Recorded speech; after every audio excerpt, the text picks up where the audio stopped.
Hey, don't miss the play. Flurry Sports will save your day. Cracking jokes with sports insight. Zach and Jake, they get it right. Fuck yeah.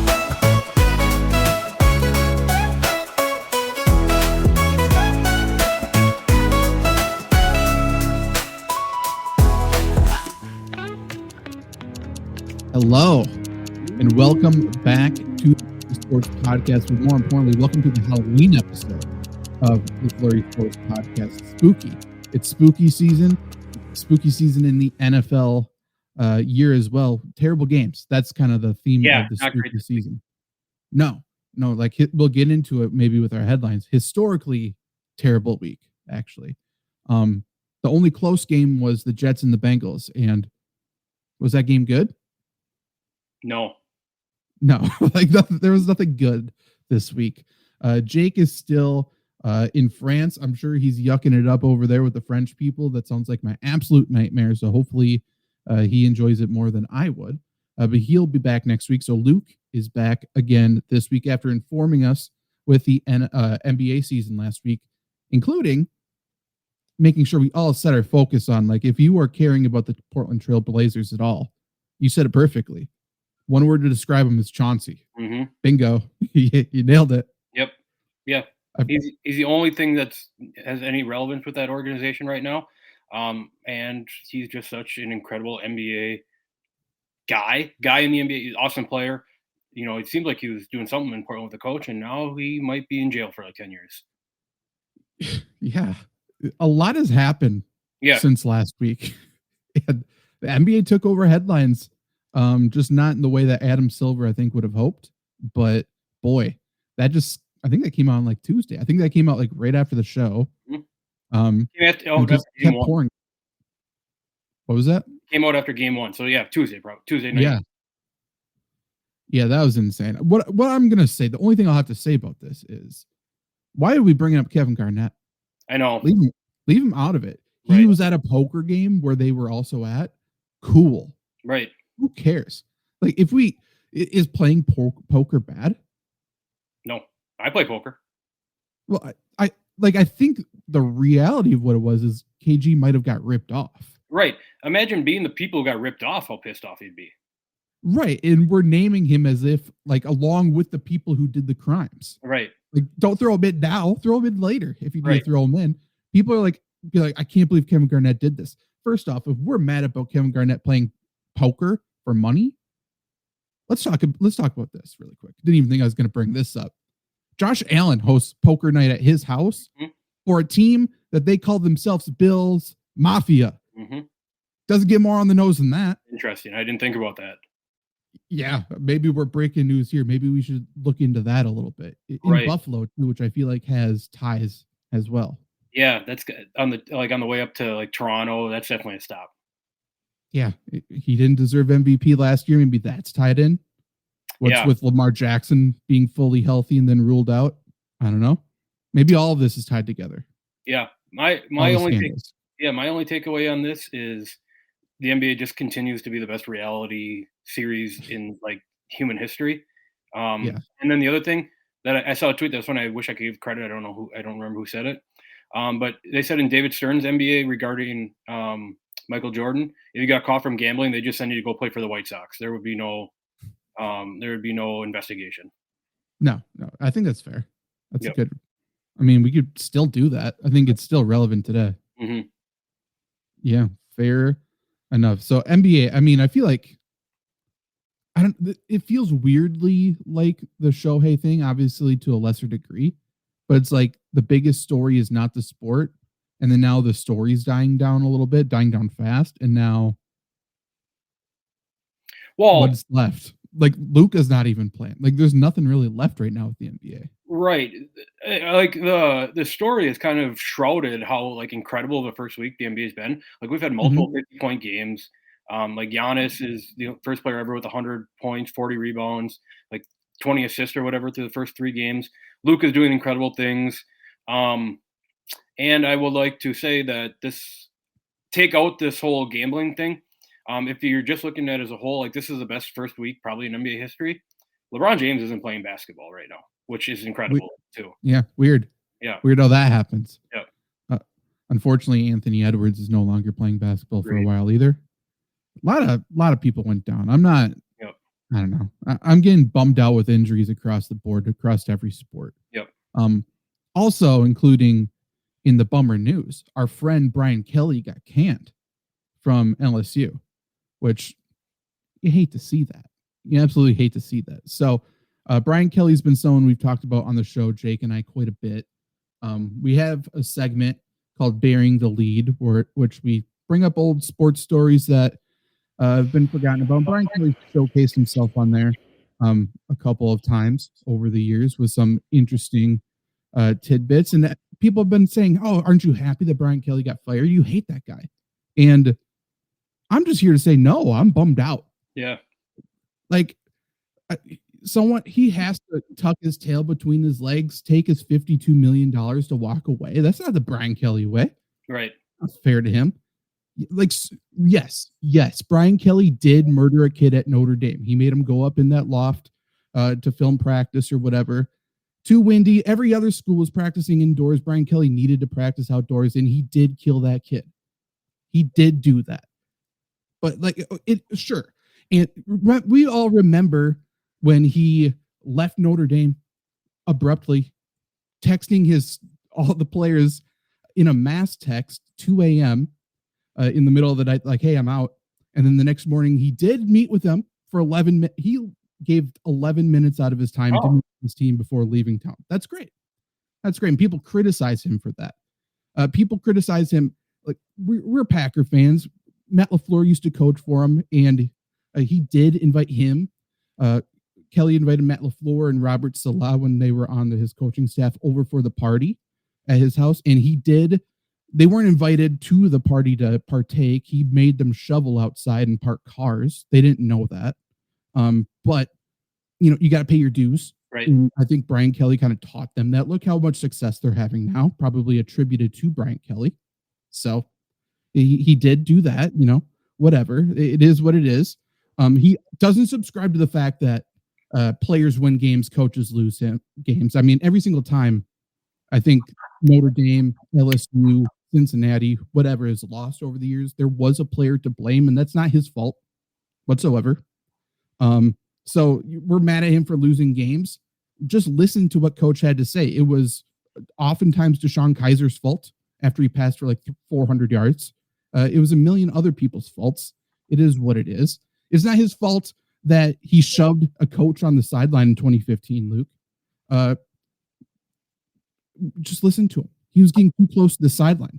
He had to control the sideline, and there could have been a penalty according to Brian Kelly, so he had to shove him. Sure. He's a hero. He did what he had to do. And yes, okay, he did cover up a sexual assault from his Notre Dame players when they raped that freshman at St. Mary's. She did kill herself 9 days later. Is that tied to him? No. They asked him about it. He said it's a university matter. It's not his fault. It has nothing to do with him. But there is one unforgivable sin of Brian Kelly. He did lose back-to-back ranked games. Oh, yeah. The SEC. God forbid he loses 3. We're not even going to give him the shot to do that. So Brian Kelly is out at LSU. Brian Kelly does get paid $52+ million to leave. And I got to tell you, I don't think this is the last we've seen of Brian Kelly. It is pretty funny that so he got fired this week. It kind of felt like, from the little that I follow it, that it was kind of in the cards that he was going to get fired this week after they beat Mississippi State last week, 2 weeks ago, whenever they beat Mississippi State. No, I'm thinking of Florida. I'm thinking of Billy Napier. Never mind. The writing was on the wall that someone was going to get fired if they lost this game. So he made sure he had a couple different camera angles looking at him as he screamed into the face of one of his coaches and tried to make him the scapegoat. But unfortunately, it did not work this time. Yeah. For what it's worth, it seems like Brian Kelly is just like a complete scumbag. And I've talked about this a lot on these shows where college sports have to have scumbag coaches, but they need to have fun scumbag coaches. Brian Kelly is not a Lane Kiffin. He's not a Rick Pitino. He's not a John Calipari. He is so much worse than that, and that sucks because college coaches are so much fun when they're scumbags.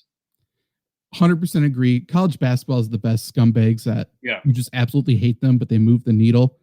Brian Kelly's pure evil, but I do think if I know anything about Brian Kelly and his character and the person that I think he is, it feels like he's about to go coach at Michigan State.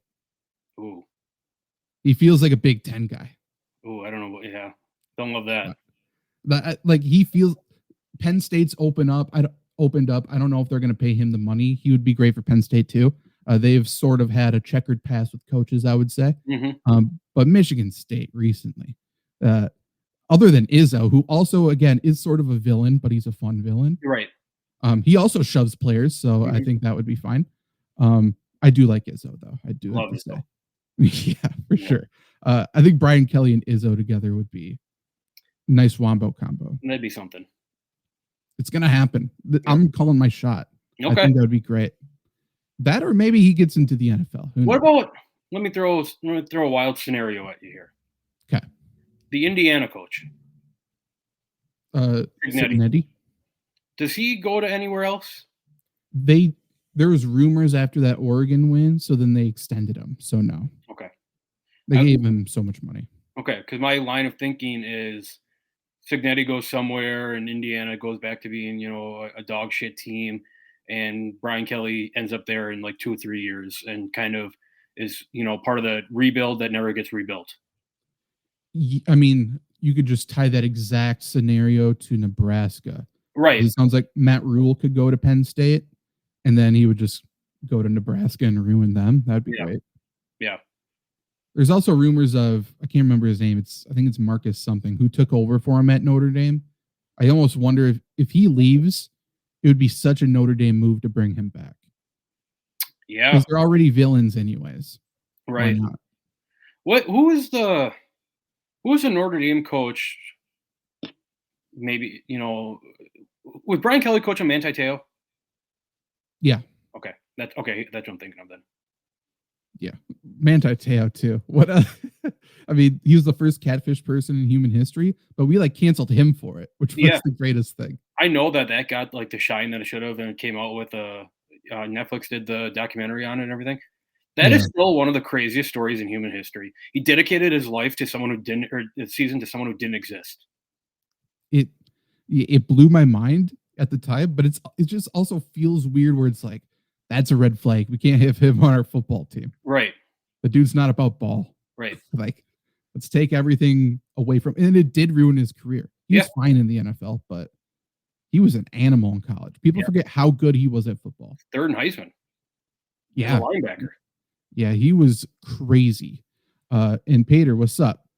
Schedule is wild for everybody right now. So even though this isn't a fantasy show, we are talking about some good football stuff. Wrapping up our friend Brian Kelly, but we're about to talk about the NFL week that was. Let's start with our headlines. So every single week we name the 2 biggest headlines so we can look back on the week and remember what was. We remember, it seems like a lifetime ago at this point, but we remember Jalen Carter spitting during week 1, first play, getting tossed out immediately. We remember all the turf toe in week 2 that was there. We remember a tie in week 4. The Ravens were absolutely dead in week 4. Remember Mark Sanchez getting stabbed, which seems like more than a month ago, but it was not somehow. So looking at week 8, we alluded to the fact that it was a bad week. I don't know if this is the story of the week necessarily, Luke, but it was historically bad. One game on Sunday had a final score of single digits, like a difference of single digits. And that's the fewest since 1970, which is an insane stat. Mm-hmm. And the only game that was close was Joe Flacco losing to Justin Fields, which I feel like that's the bigger story than even the close games. I feel like Justin Fields getting called out from his owner, getting benched, and then starting somehow to winning the game, to telling everybody he was crying in his closet all week. Yep. It's been this was Justin Fields' week. It was crazy. I feel like Justin, Justin Fields is not getting made fun of as much as Sam Darnold was when he got mono. Like these Jets quarterbacks just do things, and fine for Justin Fields. You know, your emotional feel whatever you want. If that was Sam Darnold, he would be getting the absolute shit kicked out of him right now. The media would be absolutely destroying him. These Jets quarterbacks just figure out ways to just outside of the football field to show that like this Jets organization is just maybe the worst in sports, man. I think we were at a different point in time, I think, as well with Sam Darnold. I think everyone understands now how bad Woody Johnson is. Right. I think Aaron Rodgers really shined a light on that. And then the fact that he got in front of the camera, it just absolutely buried Justin Fields this week. Crazy. Even before winning, everyone's like, like, yes, we also think Justin Fields sucks, but you can't do this. Yeah, I said when it was Mike McCoy, or who was I can't think of his name now. The Chargers coach who told Justin Herbert that they're out of the playoffs even though they weren't. To your Staley. Yeah, Staley, to their rookie quarterback. That's one of the worst coaching things ever, one of the worst exec things ever. This might be up there that everyone knows Justin Fields sucks. You guys are 0-7. There's no reason to go and drag your quarterback right now, and you go and drag him. You paid him. Right. It's not like you drafted him. It's not like he hasn't panned out. You've seen everything you need to see from Justin Fields, and you paid him to be your franchise quarterback this year, and you're surprised. Right. Like, oh, we would be so much better if he could complete a pass. Give him a receiver that's not named Garrett Wilson. Do anything. But it's not his fault. Yep. Like, I'm not going to blame Brett Favre for throwing an interception. Yeah, you got to let the guys be guys. Yeah, he's going to do what he's got to do. Yep. Like, he's also going to make a great play. I'm not going to come in and be like, Brett, let's just be a pocket quarterback. Let's contain ourselves. Let's just make the easy throw. Yep. That's stupid. No one, not even Holmgren did that. Like, right. Just throw your hands up and say he's going to give him one. And he's going to get us a couple too. You're right. He'll make up for it. He always does. Yeah. Yeah. 100%. It's kind of what, this is more of a conversation for Wednesday's show. As much as I don't like him, that's kind of what Jordan Love's turning into. Right. He does it much less flashy. It feels way more accidental every time everything happens. Mm-hmm. But maybe it's a credit to the receivers way more than anything else. He's the laziest, most Gen Z version of a gunslinger I've ever seen. But right. Things are working out right now. Right. Again, we can talk about on Wednesday. That game last night was the most like Drew Brees game I've ever seen anyone play before. And have it work out, which I hate Drew Brees football, so that wasn't very fun to watch. But yeah, you're right. Like, it just goes out, and it's not fun, right? It's not like Favre was fun to roll out, quarterback of all time. Yeah, chuck it up into triple coverage, and you knew it was going to get picked. But you're like, what if it happens this time? And it would happen once every 3 times. Yeah. Jordan Love, you're like, you think it's going to get picked every time, somehow it doesn't. You're like, wow, that was kind of cool that worked out. That's a really good play by the receiver. It's every time, even like Collinsworth and people are like that are finally saying it at least. Like Romeo Doubs adjusted the ball like no other. Yep. There is absolutely zero reason why Tucker Kraft caught that one down the sideline. Right. Other than a push off, but like even with the push off, like he shouldn't have caught that. Tucker Kraft was incredible. Like incredible. Gronkowski-esque. Right. Like you can't tackle. I don't understand how he's that good after the catch, but he is. Yeah, I wrote up and again, this is for a Wednesday show. We'll talk about it on Wednesday. But in the newspaper, I wrote up that for a story that Tucker Kraft is one of the best tight ends in the league. He might be the best tight end in the league right now. You could argue it, and he's a solid blocker. Yep. And then he doesn't even run good routes. No. But like he gets open enough, people still really aren't covering him. He's faster than what you think. I think. But he's just getting away with a ton of physical play that I think is eventually going to get called, but it's not right now. With the ball in his hands, he's the most untackable person in the league right now. Yeah, the best play that the Packers have right now is throw Tucker Kraft the ball into the flat and let him run. Yeah. Yeah. Or throw it straight up into the air and see if he can come down with it, apparently. Right. Because he was a high school basketball player on the reservation in South Dakota. Shout out, man. Shout out Timberlake. Yeah. Yeah. What other headlines do you got? The one that I had that I don't know how good of a headline this is, but maybe it's kind of a foreshadowing, forecasting kind of thing that could definitely have the opportunity not to be a headline, but kind of feels like as much as I've seen from Chicago media in my life just absolutely destroying quarterbacks. Like this week might be the downfall of Caleb Williams. It's certainly starting to look that way. Yeah, like I'm not sure if you saw people on Twitter coming at me because I said the Bears suck. Yeah. Before the game, people were believers before this week. I think. Yeah. This feels like the. I know there's always like that. Every time the Bears draft a quarterback, you give them 2 years. Like, oh, it's exciting. We did this with Mitch Trubisky. We did it with Justin Fields. We're doing it with Caleb Williams now. Oh, this is exciting. He has potential, and then you're not getting the results right away, and then the fans and the media just absolutely destroy him in their second year. That's what's happening right now to Caleb Williams. So that first domino has fallen. The Bears lose next week and the week after. Like, it's going to be a horrible year for Caleb Williams. This is what the Bears do. I think they're one of the most talented teams in the league, but when they string a couple losses together, they implode like no one's ever seen. Yep. It's from within, it's from the media, like you pointed out. It's a beautiful thing. It's one of the most beautiful things in sports. And I'm sure the take's going to go that right when we're coming into the offseason, we were saying, like, Caleb Williams is in an incredible spot. He's got Ben Johnson as a coach. He's got Rome Odunze, DJ Moore, Luther Burden, Cole Kmet, all these weapons. That's going to be the take now that, look, he has all these weapons who maybe these weapons aren't what we thought that these weapons were, but look what he can't even do anything with this. I know the offensive line's been better. It still hasn't been great. I mean, Caleb Williams' decision making is not great. He likes to hold on to the ball and try to extend things, but you have to expect that out of a young quarterback, right? But I don't know. As a Packer fan, it's incredible to watch. As a football fan, like, I hate Caleb Williams, but as an unbiased football fan, it's like you guys are just destroying. He's fine. He's not a top 10 quarterback. I don't think he's a bottom 10 quarterback. He's fine. You just got to let him. Again, it's like Justin Fields. Just let him be him. Right. Yeah. But that's not going to happen. Correct. He was also just not. Usually, you want to match a quarterback with the city a little bit. Yeah, that's not a fit whatsoever. No. Like Joe Burrow would have been incredible for Chicago.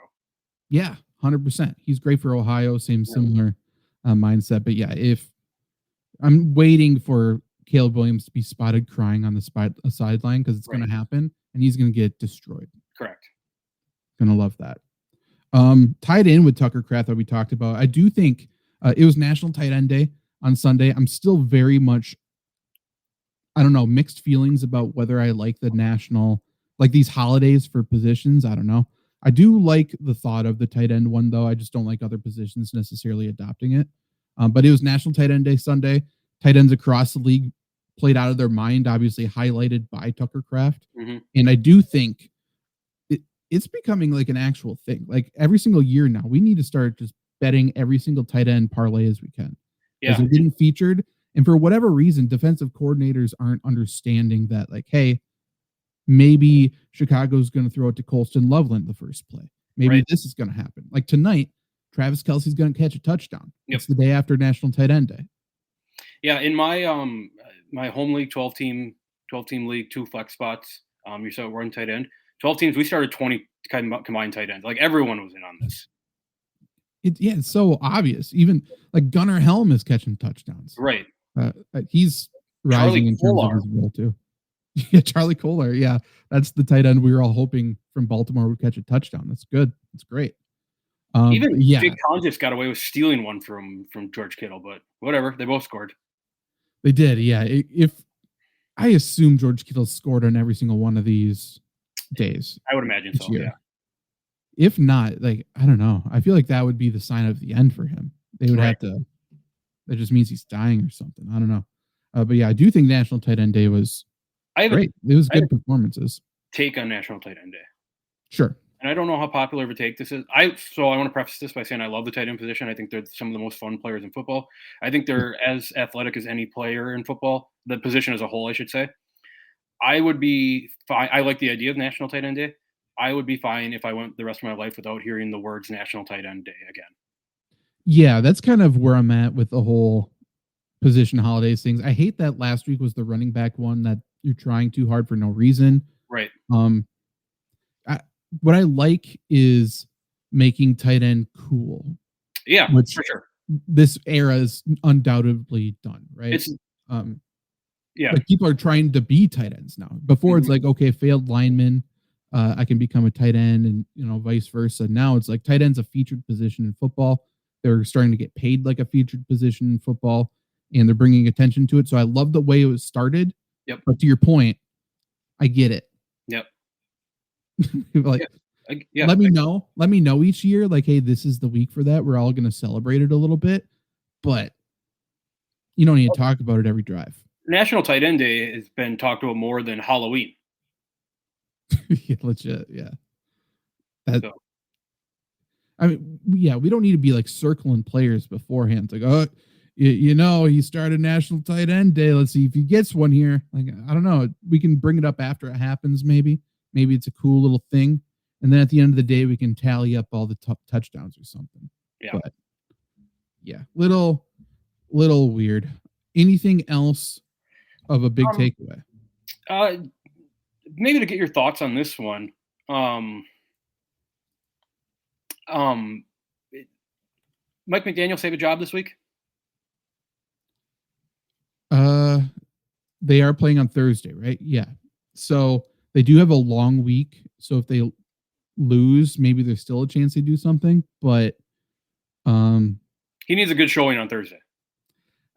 I guess. I think they're just gonna wait till the end of the year, regardless. Or does this game, because this is like one of the weirder games of the year, right? Tua throws 4 touchdowns against the Falcons. Falcons felt like they should run for 400 yards, and Bijan Robinson had like 10 rushing yards or whatever it was. Is this more on the Falcons? I think so. First off, Kirk Cousins proved he is done. Yeah. Like if we were wondering whatsoever, could Kirk Cousins get traded before the deadline? No, absolutely not. He is checked out. Yep. But the Falcons defense has been good, except for against the Dolphins and the Panthers. Crazy. Yeah, they're the most weird team in the NFL. I can't project them. They're the new Saints to me. Yep. So it probably has to do with them, but Tua was also coming into the game sick and his eye was swollen shut. So I'm kind of attributing it to that. That's fair. He's out there we'll throw it somewhere. Not have any reason to throw it anywhere. Just kind of like what he does now. Maybe he isn't thinking as much. Maybe. I think it's a fluke, but who do they play on Thursday? They play the Baltimore Ravens. Baltimore at Miami. Oh, probably return of Lamar. Yeah, Lamar playing in Florida. He's going to go for 5 touchdowns. Yeah, it's a home game for Lamar. Yeah. So the Dolphins are going to get cooked. Yeah, the only other thing that I had that I was really excited to see was Joe Milton throwing dots. Yeah, I fucking love Joe Milton, man. I love it, except for I really could have used a Dak Prescott touchdown in several leagues, but yeah, Joe Milton is just electric whenever he's on the field. I picture that, and I think Dak's fine. I'm not a Dak fan, being a Packer fan. I think he's a fine quarterback. I don't ever want to wish him out of a game. I want to see Joe Milton throwing 70-yard bombs to George Pickens. Yes. Yeah. That would be, yeah. George Pickens is great too. Joe Milton, like every time he steps on the field, Yep. I don't understand it. There's just like a buzz about him, and he chucks that fucking ball. Mm-hmm.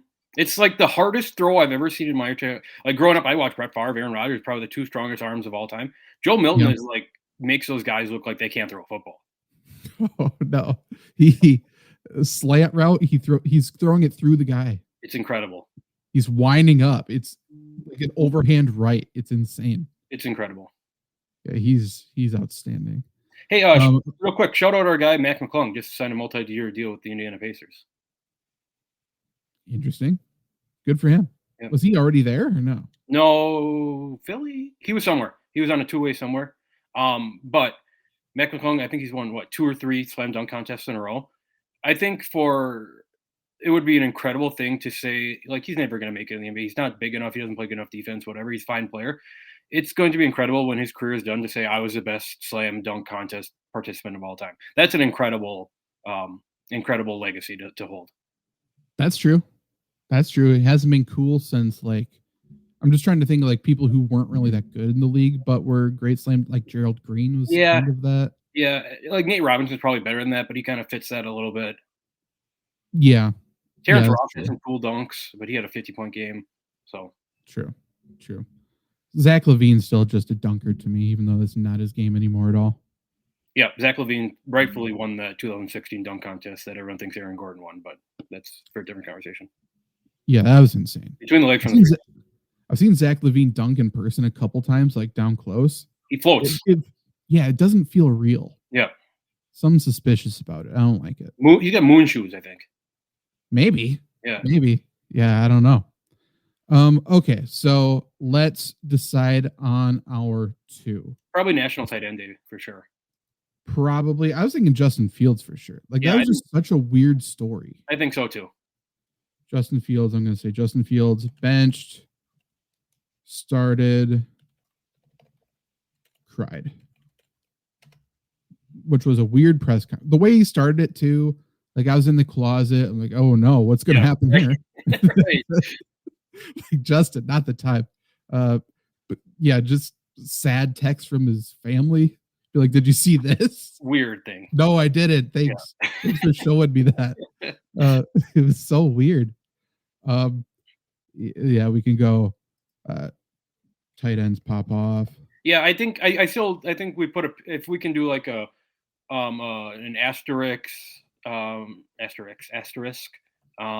a pin in. I think the start of the downfall of Caleb Williams is could be a thing too, but that's probably not for we don't know that for a year and a half yet. Yeah, I'm gonna put that in there because I do think it's just going to be a snowball effect if they lose this week. Yeah, where do they play this week?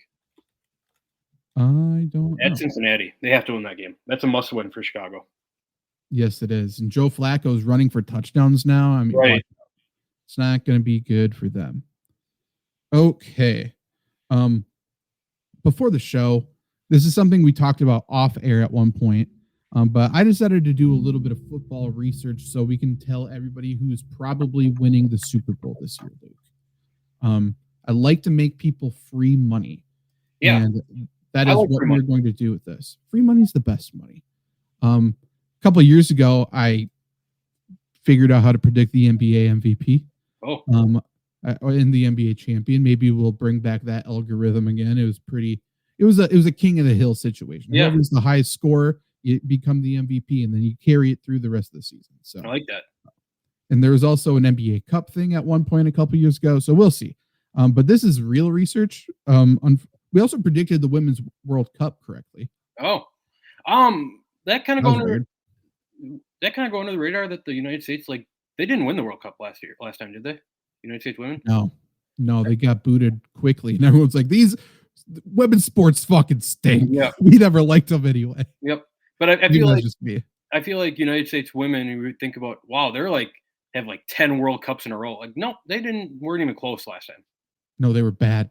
Yep. I mean, what the real thing was, everyone was mad about women's sports, and then everyone was mad at, I don't remember her name, but like the captain chick who's always there. Oh, yeah. She started to talk a lot about, like, I mean, makes sense, like feminist rights and stuff like that. And people were like, fucking kick the ball. Yeah. Like, we don't need to hear from you idiot. You're right. Yeah, we should be a lot more dominating than we are. That's unfortunate. But I took a look at the past 10 Super Bowl winners, Luke, as I completely delete. There we go. Okay.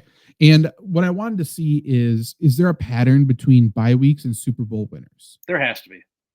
There has to be a pattern. So it's like, there's such a variety of bye weeks. We have week 4 buys. We have week 14 buys. So, and we all know why they're doing it. The NFL is experimenting. So then we have some data. And once we add on the 18th game, we're going to get a 20-week season, and it's going to be a double bye situation. That's what they're going to do. There's going to be an early bye, a late bye. Makes sense. So that's why the bye weeks are so differentiated right now. But there has to be a advantage one way or another. Because for the Packers, for example, we had a week 5 bye this year. Is that correct? Yep. Not only did the Packers come out of it more injured, seemingly, but now they have a long ass stretch to week 18. Yeah, logistically, hopefully the 1 seed still. Yeah, before you get into your research here, logistically thinking, if you have an early bye, you're going to end the season with more injuries. You have a late bye, you have a chance to kind of recoup those injuries that you already have heading into the playoffs. So it makes sense that maybe a later bye has a better shot, but I'm interested to hear what the data says. Right. And this is just preliminary research here because obviously, especially I feel like, let's say 6 to 10, I guess, years ago, I feel like the majority of the bye weeks were later. So when I say, spoiler alert, there's more later buys than the super early ones, but that might just be because there's more teams with a late buy, right? Yep. So take that for what it's worth. However, what I will say is I looked at the conference championship teams. So the teams in the AFC championship, NFC championship, and I also did the Super Bowl winner.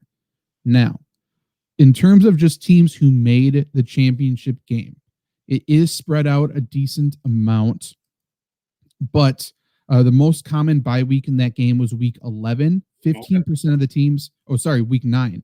Week 9, almost 18% of the teams, and week 11, 15% of the teams. So later, but not like extremely late, is what was super popular. And I also took a look later, I'll get into it. Teams who had a first round bye versus teams who also had the ability to rest their players in the final week of the season to have a little break. So if you think about it, it's really nice if you can get a week 11 bye, week 9 bye right in the middle of the season. And then you're essentially getting a week 18 bye as well. So you're breaking it up nice and even. Right. Just because I'm playing along here. So week 9 had the highest percentage of teams making the conference championship or the Super Bowl, right? That's what I'm understanding. Yep. Week 9 is this week. So the 4 teams that are on bye this week: the Cleveland Browns, the New York Jets. Probably neither of those teams, but the NFC teams are interesting. Okay. The Philadelphia Eagles. No, wrong. Right? Or are they off this week? Yep. Oh, I thought they already had their bye for some reason. Mm-hmm. That's very interesting. Okay. And the Tampa Bay Buccaneers. 2 very high contenders in the NFC. Very high contenders, both teams who really could use the bye. Yep. Yeah, that's very interesting. And then that would help them out a lot. And then week 11 is interesting as well for the AFC. There's only 2 teams on bye. The NFC team is the New Orleans Saints. The AFC team is the Indianapolis Colts. Colts are very interesting this year. Yep. I don't know how deep they are, but they are the best overall team right now. I don't think you can dispute it. Correct. It's Jonathan Taylor's the MVP right now. For sure. I mean, that offensive line is just insane. Yeah. I mean, they're making him look good as well. But no, all around that running game is insane. Yeah, they're moving bodies. Good for Quentin Nelson. He deserves this. Yep. So yeah, 17% week 9 bye, 15% week 11 bye, just in terms of teams who made the conference championship. Now, if you just go to teams who made the Super Bowl, the most common bye week for teams who just made the Super Bowl, that is week 10 had the most with 4 teams, and then week 9 and 11. So that if you have a bye between week 9 through 11, you have, let's see, 6, 10. So basically a 50% chance, or 50% of the Super Bowl teams had a bye in one of those 3 weeks. So week 10 this week, or next week, the 4 teams: the Tennessee Titans, okay, Cincinnati Bengals, okay, Dallas Cowboys, decent team, Kansas City Chiefs. There it is. Yep. That's the one. Yep. So what I'm saying is, in those 3, like those may be the top 3 contenders. Maybe you throw the Packers in there, but those top 3 contenders right now: Chiefs, Colts, Eagles. Yeah, and Buccaneers, maybe. Never know. Talking about the Packers had that week 5 bye. There has been 1 team to make the Super Bowl with a week 4 bye, 2 teams with the week 5 bye to make the Super Bowl. 1 team has won the Super Bowl with a week 5 bye. Oh, interesting. Last year, that was the Eagles. Oh, interesting. We remember, and this is what I'll say about the Eagles, though. The Eagles were bad going into their bye. They regrouped, were dominating. Yes. Then they were so dominating, plus the Jalen Hurts injury at the end of the year. They got to rest in week 18, and then they had a first round bye. So they had a 2-week rest, and then they had 2 games, and then they had a week off before the Super Bowl. So they had a lot of rest on the way as well. Yeah. So for the Packers to win, like if it's a situation where the Packers aren't going to get the first round bye, or like any team with an early bye week, if they're forced to play, I don't know, like 15 weeks in a row, like it's not going to happen. It's a lot of football. A ton. Then factor in the fact that the Packers are a physical team. Mm-hmm. That's just going to wear on your body. Playing in the cold, that's going to wear on your body. So that makes that very, very tough. But the Eagles, I mean, play in the cold, play physical football, and they had rest on the way, but they were pretty darn good. I think you can see it's taking a toll on them this year, but still. Looking at, so those are the most common bye weeks, I would say. There's a couple outliers, but overall, you want to buy after week 9. Week 9 to week 12 is sort of the sweet spot. Even weeks 13 and 14 aren't super common, but again, that's not a super common bye week either. So I think that's hard to derive data from. Of the last 10 Super Bowl winners, 7 of them had a first round bye in the playoffs. So okay, I think right, one, it should be the best team, right? So makes sense why there's a pattern there. But still, and then of that, what am I looking at here? Also, 3 of them had an ability to rest their players in week 18 as well. Right. So it's a mini buy and then a buy. Right. So 3 teams, including the last 2 winners, had 2 weeks off between their week 17 game and their divisional round game, which is a big deal, especially for the teams that played. They were physical teams. They were injured teams. So I think that helped them quite a bit. In terms of just having some rest, though, 7 teams had at least some rest, because the Chiefs, even though they didn't get, or what's the team? The Patriots. The Patriots didn't get a first round bye one of the years, I believe, but they were able to rest their players in week 18. Was that year that the Patriots didn't get the Chiefs might have got the first round bye that year? That feels like the year that Kevin Harlan was calling both games at the same time. You know what I'm talking about? Yeah. Kevin Harlan's the GOAT. Yeah. I feel like that's wrong. I'm calling both of them. Incredible. Kevin Harlan's insane. Yeah. We still need him on everything, by the way. Yep. Every single sport ever should be called by Kevin Harlan. That's my sports take.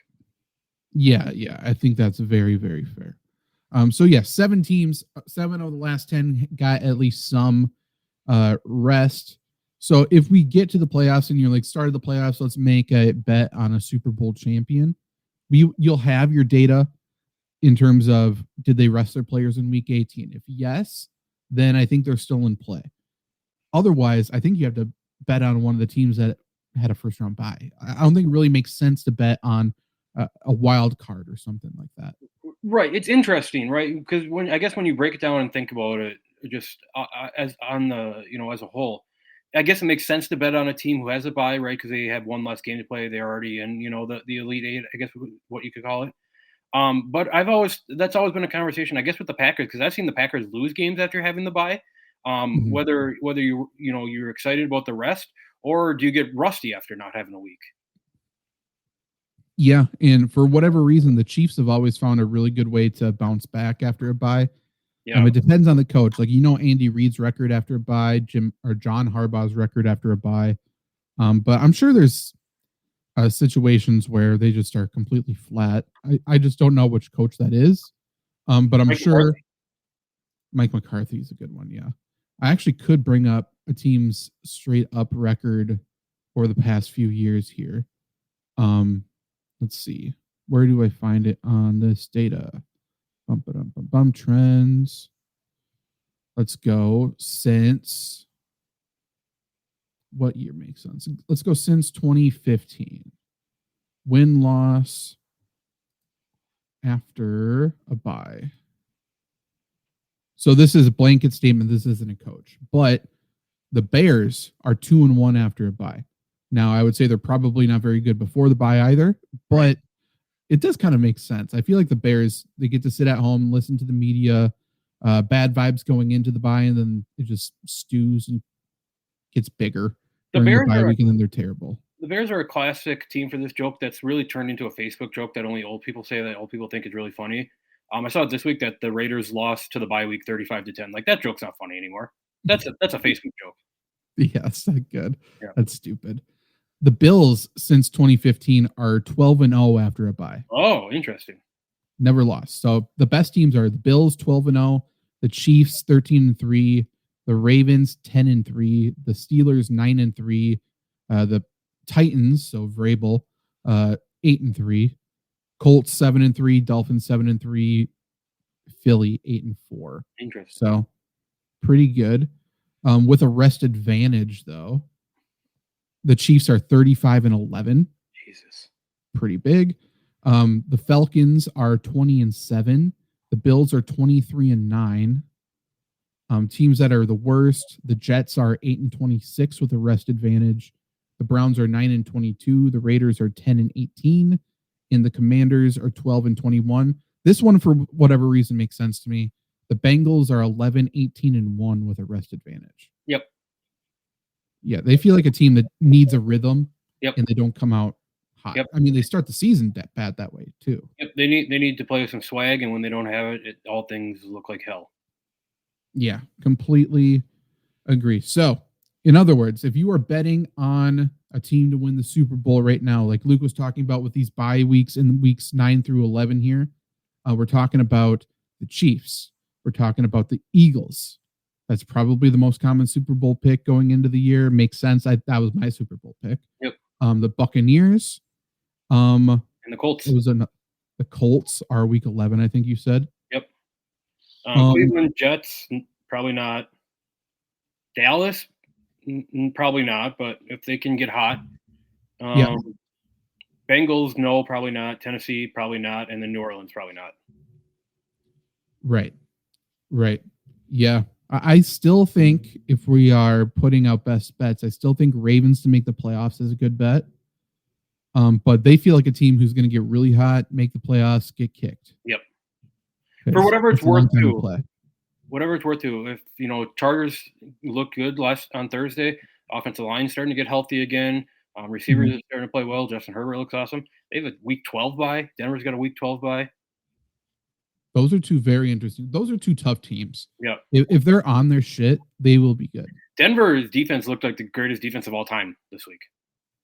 Yeah, and recently against the Jets too. But then they have those games against the Giants and other teams like that. I don't know. They need to put it together. Offensively, they need to get better too. I'm still I'm not in on Bo Nix. Yeah, the jury. Yes, he still needs to develop. Yeah, a lot of people were like, saw what I need to see though. So I don't know if I'm controversial at this point, but I think that there's some kind of thought in, and we as fans do this all the time, where a guy gets drafted and then everyone immediately labels him a bust without even like watching him and play football or anything. Bo Nix was that last year. People just immediately thought that there's no chance Bo Nix succeeds, and he was probably the second best rookie last year behind Jaden Daniels. Yeah. I don't know why people thought he would be bad, though. I think it's just because he was sort of boring and he played a lot of college football. Right. Which, some people think is a good thing, and some people think if he was good enough, he would have come out already, I guess. But I don't know. I do not know. But yeah, if there's also a team that is trending in a direction where, like, if the Packers all of a sudden are separating themselves on top of the NFC and it's like, oh, they're almost definitely going to get that first round bye, that's when they become in play. Agreed. If they don't get that, then I don't think they are a contender. Yep. It's just a bad straw to pull, unfortunately. Yep. Yeah, Packers are weird. And again, we can talk about this Wednesday. Packers are in a weird spot where they've only played one division game so far. And it's the first week of the season, which is just basically a preseason game. So those division games are really going to tell. Like this, don't get me wrong, this Packers team looks awesome, right? 5-1-1 atop the NFC. I think really, when you play the Bears, when you play the Vikings, and when we get to cold weather, that's really what we're going to know this Packer team is. The schedule makers for like team by team in terms of divisional games this year, I think is weirder than any other year. Dude, the Chargers started first 3 weeks with 3 divisional games. Right. And then again, the flip side of that is the Packers or the Ravens. Yeah. The Ravens have played one divisional game so far, and it was the Browns, and they won it. Yeah. So if they sweep their division, they're in the playoffs. Right. It's weird. We're also in a spot of the NFL where come midseason, it always feels like it works like this, right? You get through like the first 7 weeks, you kind of have an idea of what teams are going to be, and all of a sudden something changes in the middle of the season. Everyone's like, "Wow, I didn't see that coming! Like this team's really coming out of the woodwork." I mean, it makes sense, right? The teams get halfway through the year, and now we're starting to make adjustments. I think these next 2-3 weeks are really kind of what we are going to see as what the teams are, what finish are in the NFL. 100%. We're seeing it, and we'll see it tonight, I'm sure, again too. The Chiefs. You're right. Like, oh, the Chiefs aren't bad. Weird. Right. It's almost like this happens every single year. Mm-hmm. Oh, they're figuring it out. Oh, they're healthy. Oh, this and that. So, yeah. I had one more headline that I forgot to say that I think is kind of funny. It's probably not a headline, but just given the state of fantasy football, it's kind of a funny headline. Everyone, clamoring for Travion Henderson all offseason long, which again, good player. He was never going to be the number one guy in New England. He got the goal line carry and immediately fumbled. That's kind of funny. It is very funny. Yeah. It makes me feel good. Yeah. There's certain situations like that. 100%. It feels good. On the flip side, Cam Scatterbo getting hurt. I don't remember another injury across the league that everyone universally was just upset by. Yep. Sucks. So everybody loves Cam Scatterbo, right? How can you not love him? The people who have him in fantasy football talk about Cam Scatterbo like he is like the second coming of Jesus Christ. And everyone who doesn't have him is like, yeah, he's fun. I like him. He's fun to watch. Yeah, it's like, no, you don't get it.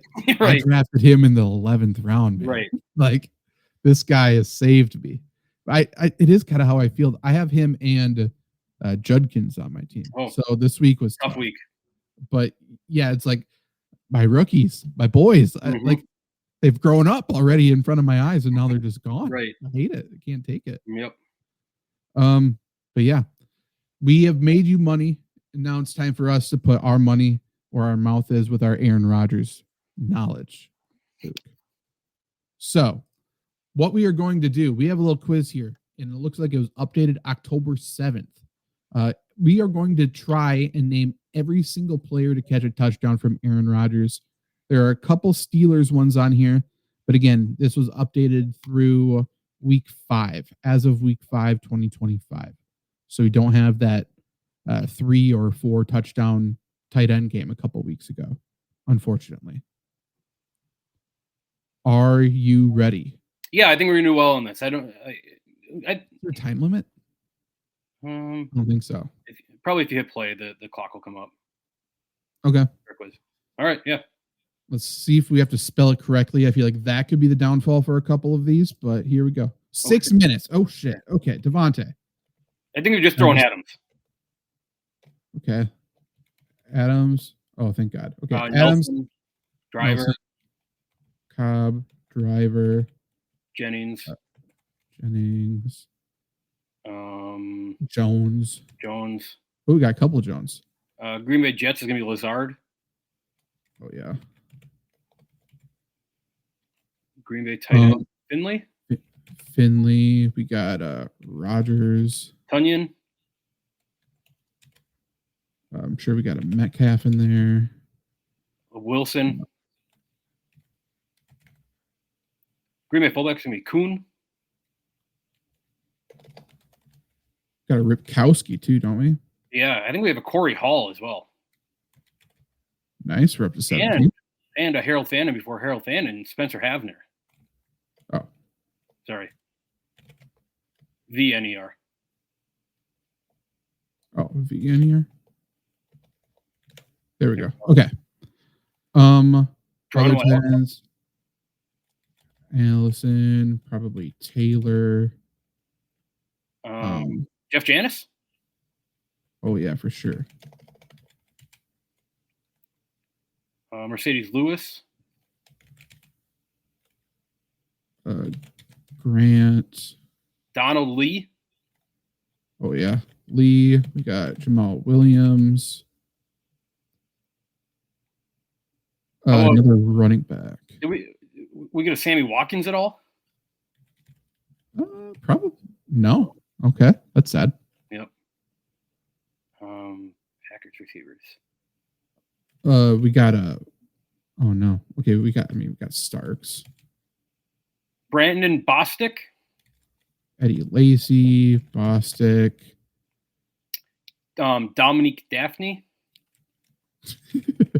Dog. Okay, halfway there. Running backs. Brandon Jackson. Ooh, that's a good one. We got Jared Cook. Jared Cook, shout out. Jimmy Graham. Oh, yeah, Jimmy Graham. Hopefully he's still alive. DeGuara, I think, probably. Tucker Kraft. No, not Kraft. No. Christian Watson. Romeo Dobbs. Who was Jared Boykin? St. Brown. Yep.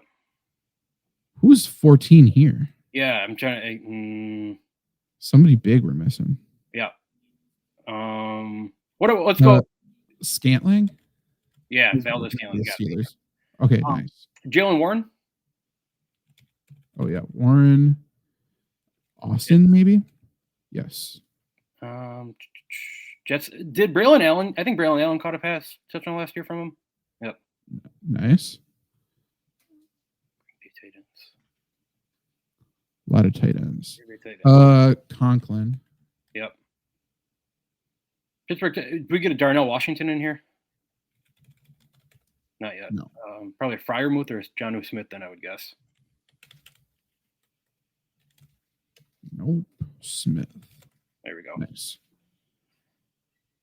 Jets wide receiver Malachi Corley. That sounds right. Never mind.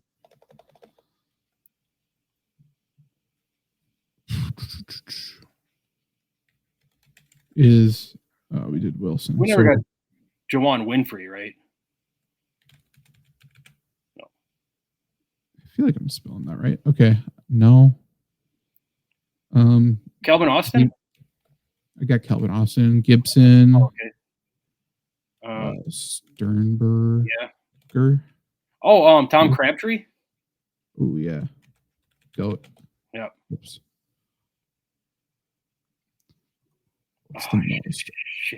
Tight end for 5. Oh, Montgomery. Yeah. Tight end for 5.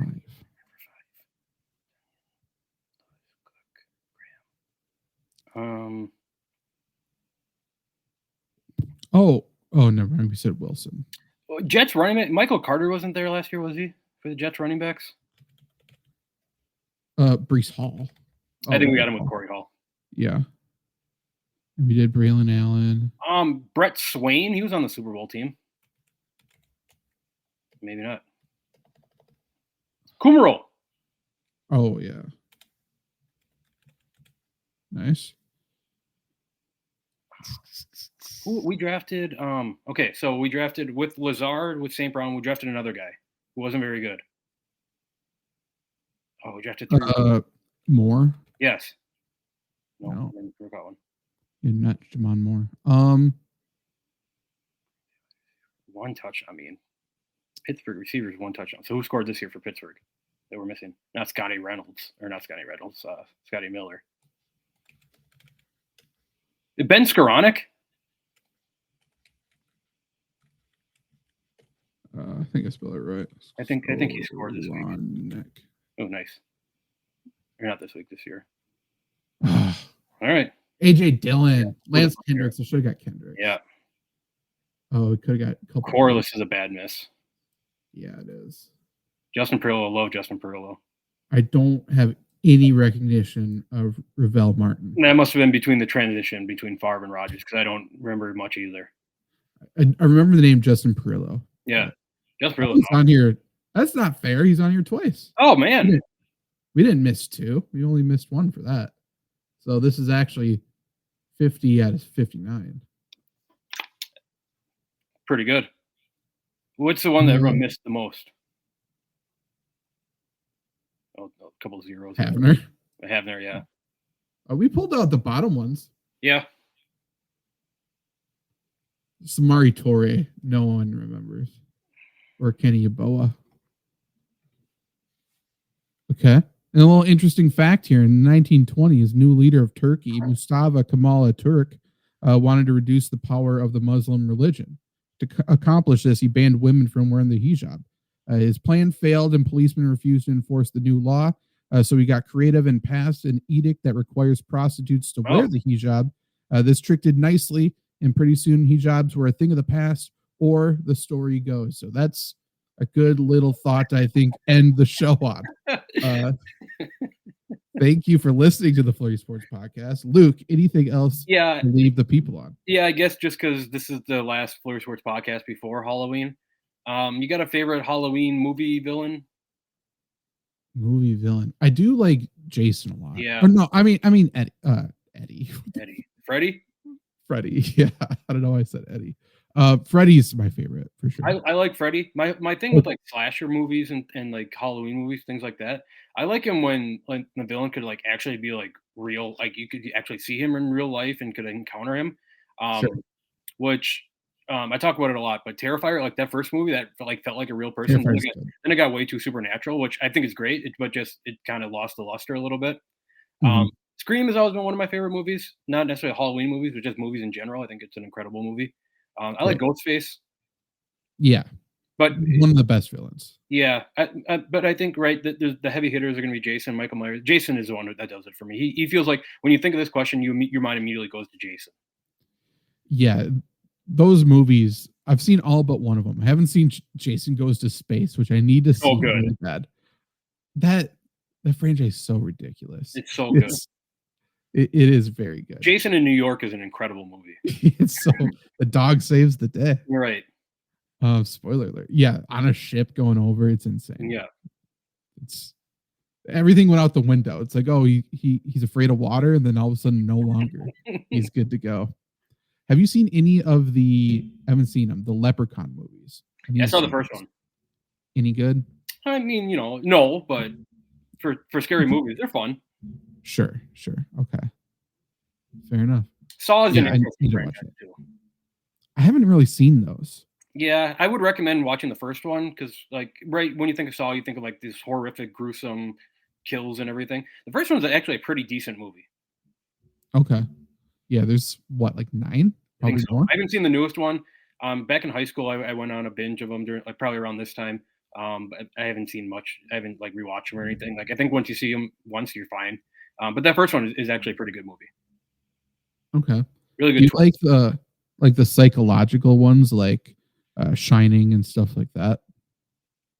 Yeah, I do. I would rather see like Terrifier just go and just destroy everybody because I think that's awesome. But yeah, I mean those psychological ones have a place. I will say I went and saw Paranormal Activity 1 when it was in theaters, and I was like, they sold it, and I was young enough, I guess I believed it. Mm-hmm. They sold it like it was a real thing, and I thought it was real. Incredible. Like they started the movie saying it was real, and then when my parents said it wasn't real, I was pissed. I was like, you guys are fucking dumb. Right. Like, you're wrong. I was arguing with them. That's an incredible movie too, where nothing really happens, anything crazy, but just the thought of it is incredible. Yeah. It's like all built up for one woman gets drugged by her ankle. That's it. Right. Yeah. I think that Conjuring is like the scariest movie ever made. Like the first time I ever saw it. That's an incredible one. And Sinister might be the scariest movie of all time. I don't think I've seen it. Yeah. Crazy. I'll have to watch that. My first date I ever had when I was in middle school, I went to see When a Stranger Calls. Oh, remake. That was one of the worst movies I've ever seen. But that was we went on a double date. It was pretty crazy. You know what's great too? Like Scream is incredible. I Know What You Did Last Summer is incredible. Like all these movies are incredible. The Scary Movie 1, it might be like a top 5 movie ever too. It spoofs those so well that it is that is such a funny movie. They're making another one now too. Yeah, the 2 was good too. I thought 3, 4, and 5 they kind of got corny and sucked, but I like 3 still. Yeah, I guess. Yes. Yeah, I don't disagree. But 1 is incredible. Did you see the new Jordan Peele movie with Wayne's brother? Can't remember his name. So I've never seen Get Out, to be honest, which is probably bad on my part. I haven't either. But Us, I liked. This is the first Jordan Peele movie I've seen. I need to see them because I know I'd like them. Yeah, I think you would like Us. I'm sure me and you would both like Get Out, just from what I've heard of it. But Us is an awesome movie. Okay, I like this one. People didn't like it. It's about football, obviously, football player. But I thought it was very good. I think the pacing at the end was bad, but overall, people are upset by like the story and shit. And I don't know. I think it's good. I think you would enjoy it. Okay. It's a movie about the Green Bay Packers. Oh, all right. Yeah. Like legitimately, they quote Vince Lombardi in it. It's about the Green Bay Packers quarterbacks, essentially. Oh, interesting. So yeah, 100%. It's good. On the other side of this, not good movies, but kind of fit in with it. They're so bad that they're actually like fun to watch, things like that. These B movies that they put out probably when I was in like middle school, like the Bunny Man Massacre was an incredible movie. Yeah. You remember that? The opening scene where he just goes and slaughters the kids on the bus, and then sells it to the guy who makes him into beef jerky. That's an incredible premise. And then Big Ass Spider, where this huge spider takes over the city. That. Yeah. Spoiler alert: they kill it by shooting a rocket launcher up its butt, but it's awesome. That's good. Trevor recommended Thanksgiving to me. I've never seen it. Bad, but it's for what it is, it's great. Have you seen any of the now that Winnie the Pooh's like in public domain, like they have those Winnie the Pooh horror ones? There's a Mickey Mouse one. I haven't seen those yet. I've seen there's the Mickey Mouse one is they're on a cruise ship or something like that. Just came out. Right. I would love to see that. Yeah, I'm sure it's great. The other one is fun, but it's a bad movie is Zombievers. I've heard of that one. I haven't seen that one. Awesome. Okay. The other movie recommendation I'll do before we get out of here, if you haven't seen it, the new Naked Gun is one of the funniest movies I've ever seen. And I love the old Naked Gun. So I haven't seen a lot of movies. I don't know. I just never sit down and watch movies or whatever. I love that old Naked Gun. That's one of the couple old movies I've seen. So I haven't seen this one yet. I'm excited to watch it. Oh, I think it's funnier. I didn't see the Naked Gun movies before I watched this new one, and then I went back and I've watched the other 3 now. Okay, but it's unbelievably funny. It's my type of humor, so it's dialed in for me. But I think you would enjoy it as well. Hell yeah.